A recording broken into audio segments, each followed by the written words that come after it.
Welcome to my YouTube channel new excellent academy में आपका स्वागत है। और जिस प्रकार से हम लोग पिछली क्लास में संज्ञा सर्वनाम देख चुके हैं, तो आज की क्लास में हम लोग देखेंगे क्रिया। क्रिया क्या है? क्रिया की परिभाषा क्या है? जिस शब्द में किसी काम का करना अथवा होना पाया जाता है उसे क्रिया कहते हैं। क्या कहते हैं? क्रिया कहते हैं। जिस शब्द में किसी काम का करना अथवा होना पाया जाता है उसे क्रिया कहते हैं। क्रिया शब्द का अर्थ क्या है? क्रिया शब्द का अर्थ है काम। काम, ठीक है? क्या है? काम। वाक्य में जिस शब्द से किसी काम का होना अथवा करना पाया जाता है उसे क्या कहते हैं? क्रिया कहते हैं। ठीक है मित्रों, समझ में आया? उदाहरण, गुलाबों को खेलना पसंद है। क्या पसंद है? खेलना पसंद है। रानू को उज्जैन जाना तय है। रानू को उज्जैन जाना तय है। ठीक है। पाकिस्तान का फाइनल में हारना निश्चित है। पाकिस्तान का क्या है? फाइनल में हारना निश्चित है। ये क्या है? हारना क्रिया है। ठीक है। गुलाबों को खेलना पसंद है। खेलना क्या है? खेलना क्या है? क्रिया है। ठीक है। खेलना क्या है? क्रिया है। यहाँ जाना, रानू का उज्जैन जाना तय है। जाना क्या है? क्रिया है। ठीक है। यहाँ खेलना, जाना, हारना, जो भी मतलब काम करते हैं हम लोग, खाना पीना, जाना, गाना गाना और खेल खेलना, जो भी है शब्द क्या है? ये सब क्रिया है। खेलना, जाना, हारना, किसी काम का होना अथवा करना पाया जाता है, ये शब्द क्या कहलाते हैं? सभी के सभी क्रिया कहलाते हैं। ठीक है। तो आगे देखते हैं हम लोग। धातु, जिस मूल शब्द से क्रिया बनती है, धातु जिस मूल शब्द से क्रिया बनती है उसे क्या कहते हैं? धातु कहते हैं। अब ये हम लोग देख रहे हैं कि धातु किसे कहते हैं। धातु किसे कहते हैं? तो धातु ये है, देखिए, जिस मूल शब्द से क्रिया बनती है उसे क्या कहते हैं? धातु कहते हैं। उपयुक्त क्रिया में क्रमशः दौड़, जा, खेल, धातु है। क्या है? दौड़, जा, खेल, ये सब क्या है? जैसे दौड़, जा, खेल। ठीक है। ये सब क्या है? ये धातु हैं। क्या है? धातु। ठीक है। ये शब्द क्या है? धातु है। जब इनमें क्या लगेगा? देखिए, जब इसमें हम लोग धातु के अंत में ना जोड़ेंगे, जैसे देखिए अभी मैंने क्या बताया था कि धातु के अंत में जब हम लोग क्या जोड़ेंगे? ना। जैसे खेल, खेल, खेल था, इसमें ना जोड़ देंगे, क्या हो गया? खेलना। ठीक है। जा, जा में ना जोड़ देंगे, जाना। खा, खा में ना जोड़ देंगे, खाना। ठीक है। तो मैंने क्या अभी बताया, जब धातु के अंत में, जब धातु के अंत में ना जोड़ देंगे तो शब्द क्या बनता है? तो वो शब्द बनता है, उसे क्रिया साधारण रूप कहते हैं। जैसे हार से बन जाएगा हारना, जा से बन जाएगा जाना, खेल से बन जाएगा खेलना। ये सब क्या है? क्रिया के साधारण रूप है। क्या है? क्रिया के साधारण रूप है। अब हम लोग देखेंगे अभी धातु के भेद। धातु के क्या है? भेद। धातु कितने प्रकार की होती है? धातु के कितने भेद होते हैं? दो। कौन कौन से? मूल धातु, यौगिक धातु।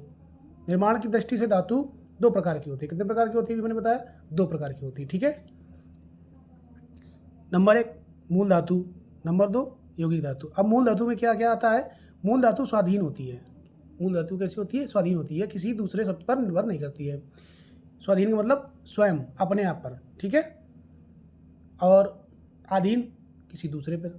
ठीक है। स्वाधीन मतलब अपने स्वयं पर, ये किसी दूसरे शब्द पर निर्भर नहीं होती है। किसी, जिसे क्या कहते हैं? मूल धातु। जैसे पढ़, खा, लिख, पी, ठीक, चल, ये सब क्या है? मूल धातु है, मूल। अब यौगिक धातु क्या है? यौगिक धातु है, यौगिक धातु स्वाधीन नहीं होती है। क्या होती है? स्वाधीन नहीं होती है। यह किसी प्रत्यय के योग से बनती है। किसके योग से बनती है? किसी प्रत्यय के योग से बनती है। जैसे चल से चलना, खा से खाना, देख से देखना और पढ़ से पढ़ना। ठीक है। देख, तो मूल धातु, मूल धातु मैंने क्या बताया अभी कि मूल धातु क्या होती है? स्वाधीन होती है। क्या होती है? स्वाधीन होती है। यह किसी दूसरे शब्द पर निर्भर नहीं करती है। ठीक है। किसी दूसरे शब्द पर निर्भर नहीं करती। जैसे मूल, मूल का मतलब पढ़, खा, लिख, पी, चल, जब इनसे मिलकर के बनेगी तो वो हो जाएगी कौन सी? यौगिक धातु। ये मूल है। अभी इसमें अंत में प्रत्यय नहीं जुड़ा। जैसे यौगिक धातु में क्या होगा? यौगिक धातु में यौगिक धातु स्वाधीन नहीं होती, यह किसी प्रत्यय के योग से बनती है। प्रत्यय के योग से मतलब पीछे, जैसे चल है, चल, चल क्या है? मूल धातु है। इसमें प्लस ना कर दिया, तो क्या हो गया, ये यौगिक धातु बन गई। योग से मतलब योग मतलब जोड़ करके बनाया गया, क्या हो गया, यौगिक धातु। ठीक है, जैसे चल, चलना, चल से चलना, ना जोड़ दिया, ये प्रत्यय लग गया। खा से खाना, ना लग गया ये इसमें। देख, ना, देख से देखना। पढ़ से पढ़ना। ठीक है, इस प्रकार से धातुएं अनंत हैं। कुछ एक अक्षरी होती है, द्विअक्षरी होती है, चार अक्षरी धातुएं होती हैं। ठीक है, जैसे धातु में प्रत्यय लगाने से अकर्मक से सकर्मक और प्रणर्थक धातु बनती है। क्या बनती है, धातु में अगर प्रत्यय लगा देंगे तो अकर्मक बन जाएगी और सकर्मक बन जाएगी और प्रणर्थक, 3 प्रकार की बनेगी। कौन कौन सी बनेगी, अकर्मक, सकर्मक, प्रणर्थक धातुएं बनती हैं। ठीक है, तो हम लोग देखें कई धातुओं को संयुक्त करने से संयुक्त धातु बनती है। कई धातुओं को संयुक्त करने से यानी जोड़ने से क्या बनती है, संयुक्त धातु बनती है। ठीक है, संज्ञा या विशेषण से नाम से धातु बनती है। संज्ञा या विशेषण के नाम से क्या बनती है, धातु बनती है। ठीक है, तो क्या बनती है, संज्ञा या विशेषण के नाम से धातु बनती है। समझ में आया, समझ में जैसा भी आए आप लोग कमेंट के माध्यम से। और आगे देखते हैं हम लोग प्रेरणार्थक धातु में क्या है। प्रेरणार्थक धातु जिस क्रिया से यह पता चले कि कर्ता स्वयं कार्य न करके किसी दूसरे का कार्य करने के लिए प्रेरित करता है। जैसे जिससे ये पता चले कि कर्ता स्वयं कार्य न करके क्या कर रहा है, दूसरे का कार्य करने के लिए प्रेरित कर रहा है। क्या कर रहा है, प्रेरित करता है। ठीक है, ध्यान में रखना है। जैसे क्रिया में क्या है, प्रेरणार्थक क्रिया। ठीक है, प्रेरणार्थक क्रिया क्या है, जैसे देखो करना क्या है, क्रिया। कराना, करवाना। ठीक है, खाना, खिलवाना। ठीक है, काटना, कटवाना, लजाना, लजवाना, लिखना, लिखवाना। ठीक है, चलना, चलवाना, देखना, देखवाना, दिलवाना, दिलाना, सोना, सुलवाना, सुलाना। ठीक है, ये क्या है कि प्रेरणार्थक में क्या होता है कि वो स्वयं कार्य न करके किसी दूसरे का कार्य करने के लिए प्रेरित करता है। तुम इसको खाना खिलाना। ठीक है, खाना खिलाना और पीना पिलाना। ठीक, काटना, कटवाना, और ये करके क्या है, प्रेरणार्थक क्रियाएं। कौन सी हैं, प्रेरणार्थक धातु हैं। ठीक है, तो आगे हम लोग देखेंगे नेक्स्ट। तो इसमें देखेंगे और अकर्मक क्रिया। अब देखिए यहीं से विभाजित कर देता, अकर्मक, सकर्मक, विकर्मक। ठीक है, तो इसमें क्या करेंगे हम लोग, पहले देख लेंगे हम लोग प्रेरणार्थक क्रिया कितने प्रकार की होती है, 2 प्रकार की होती है। धातु कौन सी होती है, ये 2 प्रकार की होती है। देखिए कौन कौन सी होती हैं। एक अकर्मक क्रिया प्रेरणार्थक होने पर सकर्मक हो जाती है। अकर्मक क्रिया प्रेरणार्थक होने पर क्या होती है, सकर्मक हो। जैसे अकर्मक क्रिया इधर है, सकर्मक प्रेरणार्थक क्रिया इधर है। ठीक है, तब दौड़ना, दड़वाना, रोना, रुलाना, रुलवाना, लजाना, लजवाना, सोना, सुलाना, सुलवाना, हंसना, हंसाना। समझ में आया सभी को। ठीक है, आगे अब क्या है, प्रेरणार्थक क्रिया सकर्मक और अकर्मक दोनों क्रियाओं से बनती है। किससे बनती है, प्रेरणार्थक जो क्रिया होती है, प्रेरणार्थक क्रिया जो होती है सकर्मक और अकर्मक दोनों क्रियाओं से बनती है। जैसे सकर्मक क्रिया और ये अकर्मक क्रिया हम लोग देखेंगे। ठीक है, तो इधर देखें काटना, कटाना, कटवाना, काटना, कटाना, कटवाना। ठीक है, इस सकर्मक से प्रेरणार्थक क्रिया बन रही। ठीक है, काटना, कटवाना, दौड़ना, दौड़वाना, दौड़ना, पढ़ना, पढ़ना, पढ़वाना, सोना, सुलाना, सुलना, और हंसना, हंसाना। ठीक है, ये समझ में आया आपको। आगे हम लोग देखते हैं यौगिक क्रिया। 2 या 2 से अधिक धातुओं को और 2 या 2 से अधिक धातुओं और धातुओं के दूसरे संयोग से या धातुओं में प्रत्यय लगाने से जो क्रिया बनती है उसे यौगिक क्रिया कहते हैं। जैसे मैंने अभी पहले बताया था, फिर से एक बार देख लेते हैं हम लोग यौगिक क्रिया। यौगिक क्रिया क्या है, यौगिक क्रिया क्या है, यौगिक क्रिया है 2 या 2 से अधिक धातुओं दूसरे शब्दों के संयोग से धातुओं में प्रत्यय लगाने से। 2 या 2 से अधिक धातुओं और दूसरे शब्दों के संयोग से धातुओं में प्रत्यय लगाने से जो क्रिया बनती है उसे क्या कहते हैं, यौगिक क्रिया कहते हैं। ठीक है, जैसे हम लोग क्या करेंगे, चलना, चलाना, रोना धोना, उठना बैठना, रो पड़ना, चल देना, खा लेना, उठ जाना इत्यादि। क्या ये सब किस प्रकार क्रिया है, यौगिक क्रिया है। ठीक है, चलना, चलाना, रोना धोना, उठना बैठना, रो पड़ना, चल देना, खा लेना, उठ जाना इत्यादि, ये सब क्या है, यौगिक क्रिया है। ठीक है, समझ में आया। अब आगे चलते हैं हम लोग नाम धातु। नाम धातु क्या है, जो धातु संज्ञा या विशेषण से बनती है उसे नाम धातु कहते हैं। क्या कहते हैं, नाम धातु कहते हैं। ठीक है, क्या कहते हैं हम लोग, नाम धातु कहते हैं। इसलिए तो हम लोग देखते हैं संज्ञा से बने नाम धातु, संज्ञा से बने नाम धातु, विशेषण से बने नाम धातु, दोनों। ठीक है, क्या है, अलग अलग है। देखिए संज्ञा से बने नाम धातु, संज्ञा से नाम धातु कौन बना? हाथ हथियाना, बात बतियाना, लात लतियाना। ठीक है। विशेषण से बने नाम धातु, विशेषण से बने नाम धातु कौन कौन से हैं? गरम गरमाना, ठंडा ठंडाना, पागल पगलाना। ये क्या है? नाम धातु है। कौन कौन सी नाम धातु है ये नाम धातु। ठीक है। क्या है? नाम धातु। तो किस प्रकार से नाम धातु है? संज्ञा से बने नाम धातु। कौन कौन सी? एक बार फिर से देखते हैं हम लोग। संज्ञा से बने नाम धातु क्या है? संज्ञा में हाथ हथियाना, बात बतियाना और लात लतियाना। विशेषण से बने नाम धातु क्या है? गरम गरमाना, ठंडा से ठंडाना, पागल से पगलाना। ठीक है। तो आगे हम लोग क्या देखते हैं? क्रियार्थक संज्ञा क्या है? क्रियार्थक संज्ञा क्या है? ठीक है। अब इसको हम लोग देख लेते हैं। कोई क्रिया अपने साधारण रूप में क्रिया नहीं होती है। कोई भी क्रिया साधारण रूप में अपनी क्रिया नहीं होती है। कोई क्रिया जो है अपने साधारण रूप में क्रिया नहीं होती है। विधि और काल के रूप में, काल को छोड़कर, विधि और काल के रूप को छोड़कर उसका प्रयोग प्रायः संज्ञा के समान होता है। किसके समान होता है? संज्ञा के समान होता है। ऐसे शब्दों को क्रियार्थक संज्ञा कहा जाता है। क्या कहा जाता है? क्रियार्थक संज्ञा कहा जाता है। ऐसी क्रियार्थक संज्ञा भाववाचक संज्ञा के अंतर्गत आती है। जैसे टहलना स्वास्थ्य के लिए क्या है? लाभप्रद है। टहलना स्वास्थ्य के लिए लाभप्रद है। यहाँ टहलना क्या है? भाववाचक संज्ञा है। टहलना क्या है? भाववाचक संज्ञा है। क्रिया के कार्य क्या है? अब हम लोग देखते हैं क्रिया के कार्य क्या है। ठीक है। क्रिया के कार्य निम्नलिखित है। किसी कार्य के होने अथवा किए जाने, किसी कार्य का करना या होना पाया जाता है। ठीक है। हम लोग पढ़ते थे उसमें, किसी कार्य का करना या होना पाया जाता है या किए जाने का बोध होता है, उसे क्या कहते हैं? क्रिया कहते हैं। ठीक है। समझ में आया? क्या कहते हैं? क्रिया कहते हैं। जैसे घोड़ा, घोड़ा घास खा रहा है। भाई घोड़ा घास है तो घोड़ा घास है तो खाएगा ही। घोड़ा घास से क्यों दोस्ती करेगा? शिव किताब पढ़ रहा है। शिव क्या है? किताब पढ़ रहा है। अरे घोड़ा घास से दोस्ती करे तो खाएगा क्या भैया? हाँ, शिव किताब पढ़ रहा है। यहाँ पढ़ना क्या है? क्रिया है। रूपाली गीत गा रही, ये गीत गाना क्या है? क्रिया है। किसी व्यक्ति अथवा वस्तु की क्रियाशीलता का बोध कराना ही क्या कहलाता है? क्रियाशीलता का बोध कराना ही क्या कहता है? क्रिया कहलाता है। ठीक है। तो भैंस चरती है, लड़के खेलते हैं। भैंस चरती है, लड़के खेलते हैं, तो ये क्या है? क्रिया का बोध करा रहे हैं। जैसे गेंद लुढ़कती है, गेंद क्या है? लुढ़कती है, तो गेंद भैया लुढ़केगी, उसे लुढ़कने के लिए बनाई गई है। जब सिक्सर मारेंगे तो लुढ़केगी। ठीक। अब क्या हुआ आगे?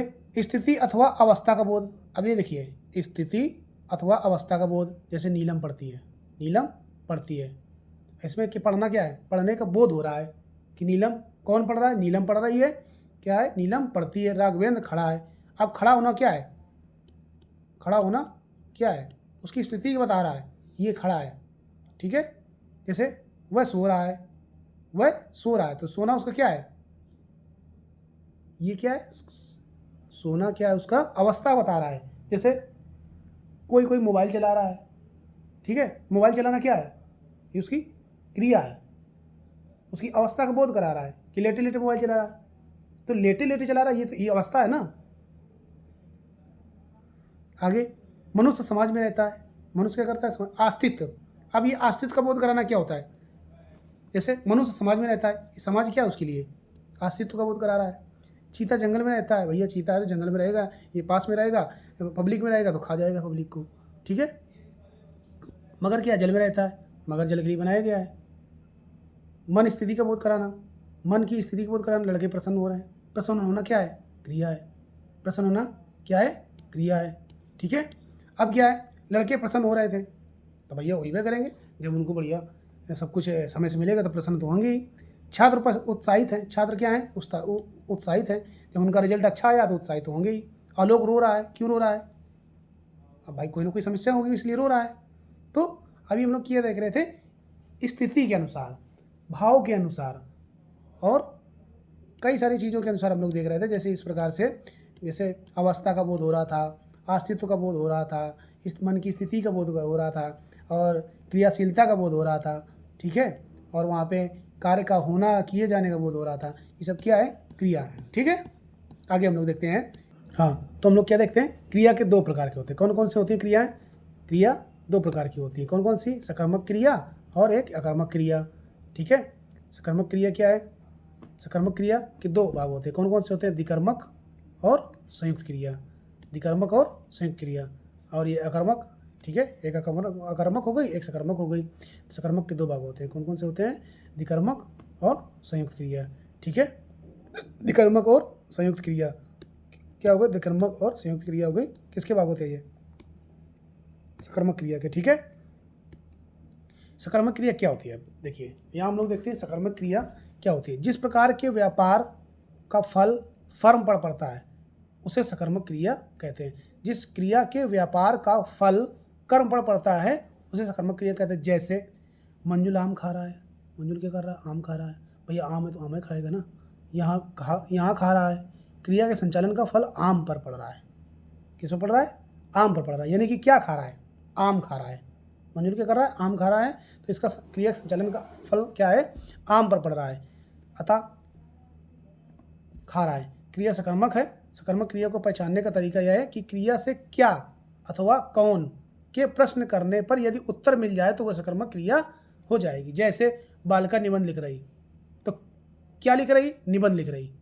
ठीक है, बालिका क्या लिख रही? निबंध लिख रही।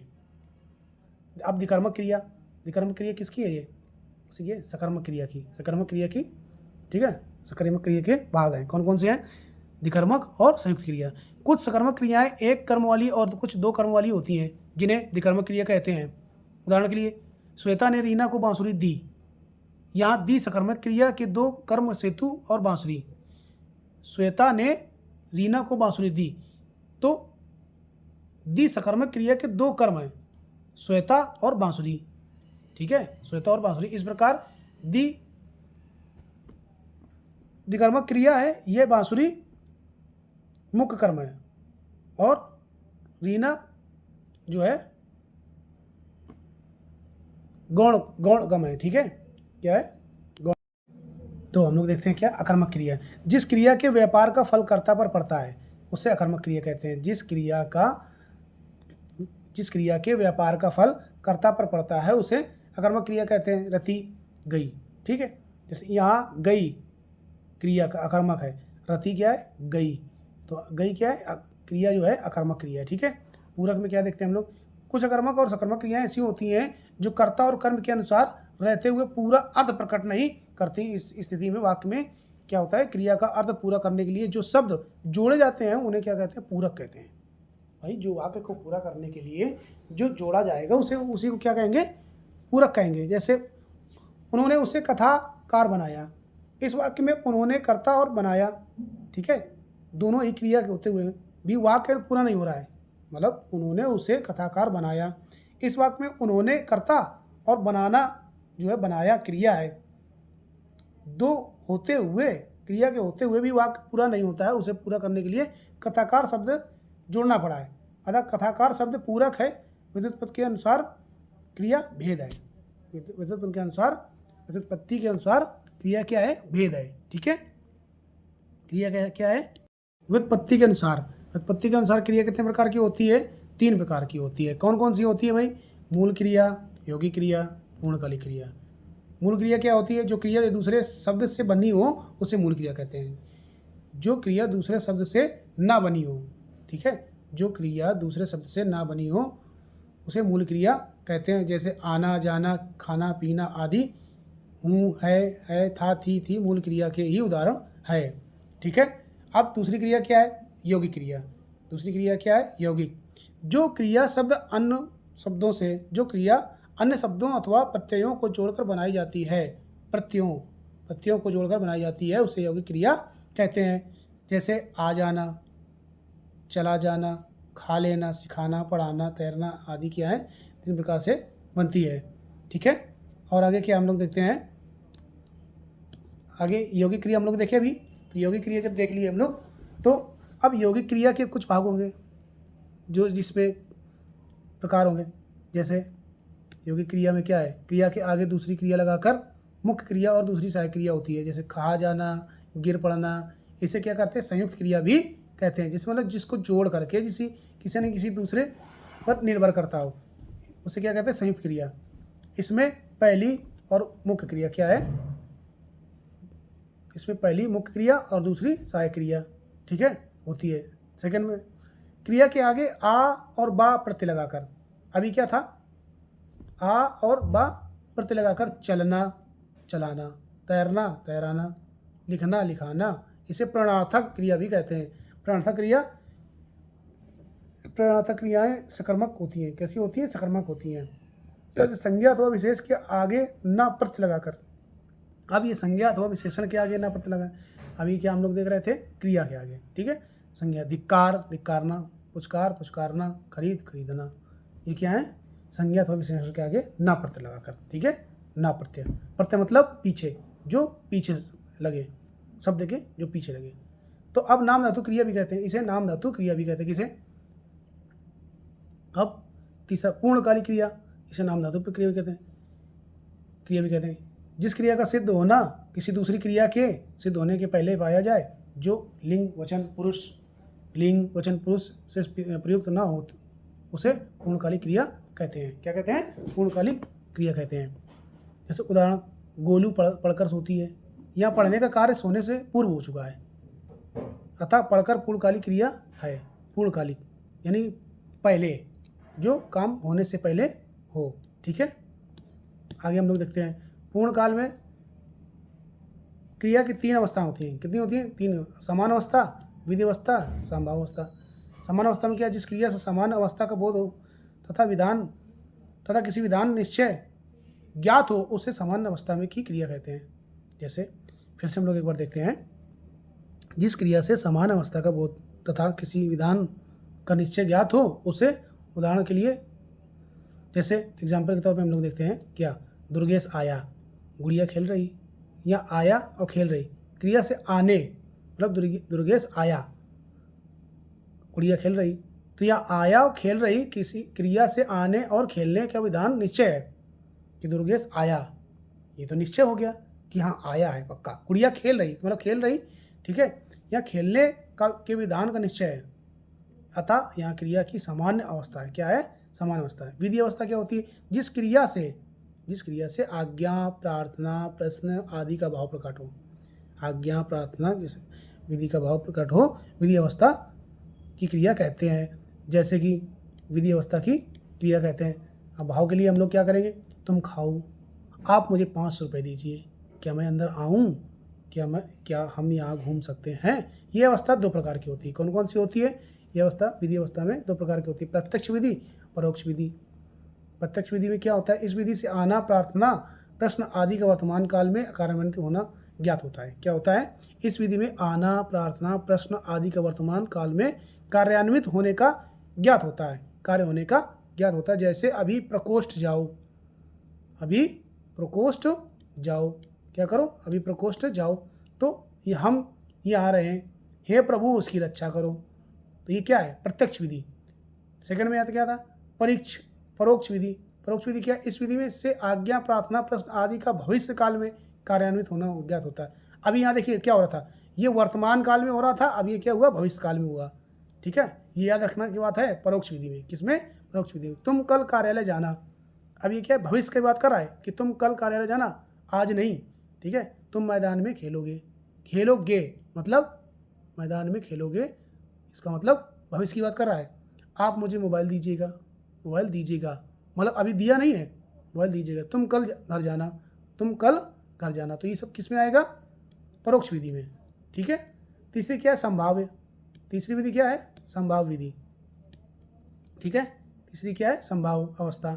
जिस क्रिया से अनुमान, इच्छा, संदेह आदि का बोध होता है, उसे संभाव्य अवस्था की क्रिया कहते हैं।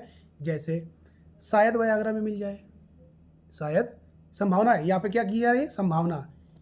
संभावना व्यक्त की जा रही है। ठीक है, संभावना, एक शायद वह व्यक्ति मिल जाए, शायद वह आगरा में मिल जाए, वह घर पर होगा या नहीं होगा, मैं परीक्षा में शायद उत्तीर्ण हो जाऊं। यहाँ पे एक अनुमान लगाया जा रहा है, एक संभावना व्यक्त की जा रही है कि मैं हो सकता हूँ RO परीक्षा में उत्तीर्ण हो जाऊँ। एक संभावना व्यक्त की जा रही, हो सकता है वो मुझे मिल जाए, हो सकता है वो बाजार में मिल जाए, हो सकता है आज वो पार्टी करे। तो ये क्या है? वह कल आएगा या नहीं आएगा।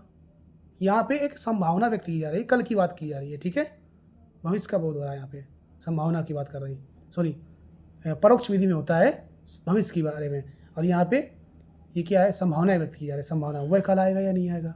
ठीक है, तो हम लोग देखते हैं कि तो अभी ये चैप्टर आपका समाप्त हो गया। हम लोग क्या देख रहे थे? क्रिया। आज के हम लोग का चैप्टर क्या था? क्रिया, वर्ब।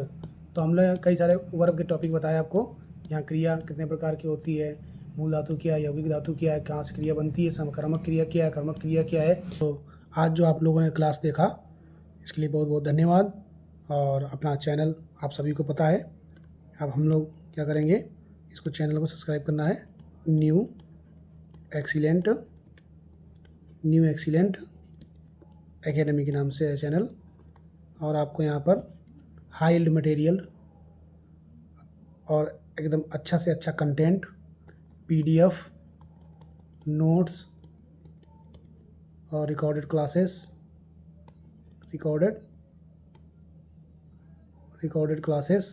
आपको यहाँ पे मिलने वाला है कि भी लोग अच्छे से अच्छे पढ़ाई करें। हमारा जी जान, हमारे खून का एक एक कतरा भी आपके पढ़ने के काम आना चाहिए।